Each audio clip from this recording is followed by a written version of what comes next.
Hi, this is Carol Harnett with the One Take Work.Love.Play Daily video blog, and I am going to talk to you today about the column that was uploaded on HR Executive. It's my benefits column that I write every 4 weeks, and it's called Selling the Problem of Absence. And I need to designate for FCC rules that I am hired and paid to do that column by HR Executive. However, they have no influence or requirement that I do this video blog post. So let me break down the conversation of absence like this, and I'm probably going to do a couple of posts. Maybe these will be my last posts before Christmas over the next 2 days or so, maybe even 3 days, about the problem of absence. And then, by the way, I might be taking off till after the new year. So absence, and really what we're avoiding calling it, which is disability.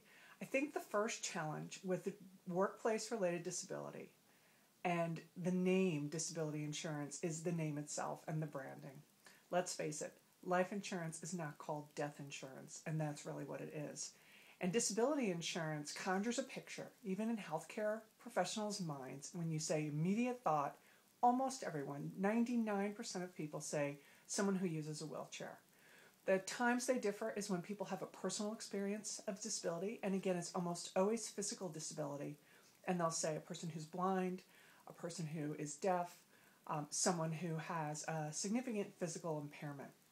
So the first problem with workplace-related absence and disability is the name itself, because in the short term, disability, as much as a third of the time, can be a really happy time. It can be someone having a baby, and then obviously there's time out of work associated with that, but there's nothing scary largely about it, except that you go home with a baby, and maybe you didn't plan for that. Then it's really about inconvenient times. It's sprained backs and knees and broken limbs, and while they're inconvenient, they're not life-threatening. They're bumps in the road, and very often we are over and done with them in about 6 weeks. And often we can be accommodated to do our work, even when we are actively in the throes of trying to deal with those kinds of situations. It really is only a modicum of time that we potentially could be dealing with something that is that image that comes to us, something really scary like a heart attack or a stroke or paralysis or just really something significant.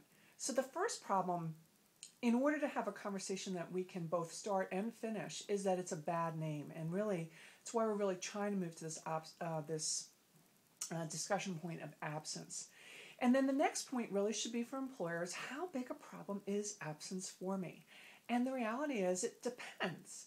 If you are specifically talking about disability insurance, then short-term disability for the average employer is about 8% of your employees are going to be out. Now, that's a baseline. It gives you a sense, right? It gives you an idea, number one, first of all, to plan. But secondly, it does give you a barometer, and we love barometers. We love to compare ourselves to people. We particularly love to compare ourselves to people who are just like us. But that's a general standard. So some industries like healthcare are going to be higher. They're going to run 10, 12%. Other industries may be lower, particularly startups and small companies tend to be lower. So it's really just depends. It also depends on the elimination period that you chose. If you do a 3-day elimination period, your incidence is going to be much higher.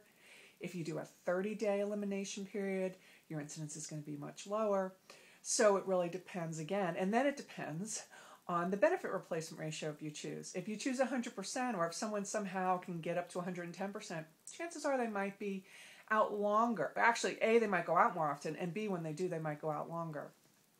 If you choose a low benefit replacement, like 50%, your incidence could be lower in general, as might your duration.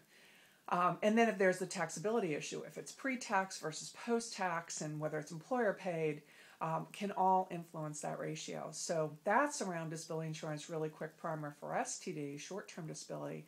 But the issues of absence are much more complicated than that. There's the issue of family medical leave, and whether the city or the state or the federal government statute is best for you if you have all three available to you. And then there's the even bigger issue of the absences everyone takes. We all go out of work, and we go out of work for things like vacation, paid time off, sick time, holidays, look at me, I'm stumbling. Absences like military duty and jury duty. So absence occurs for everyone, and when you include those, that takes the percentage up even again, right? It's going to be much higher than 8% that we quote for STD. So absence is a problem, and it's a problem that causes us to overhire. It's sometimes and oftentimes a benefit like vacation, and you have to plan for that too. So let's begin a conversation about absence that we can finish, and let's talk more about it as the week goes on. I will talk to you specifically about some things that I know for sure, some things I'm not sure about, and some things I wish I knew more about. So this is Carol Harnett with the One Take Work, Love, Play Daily video blog, saying that I hope you had some great work today, that you're going to enjoy some love, and you don't forget to play. Thanks.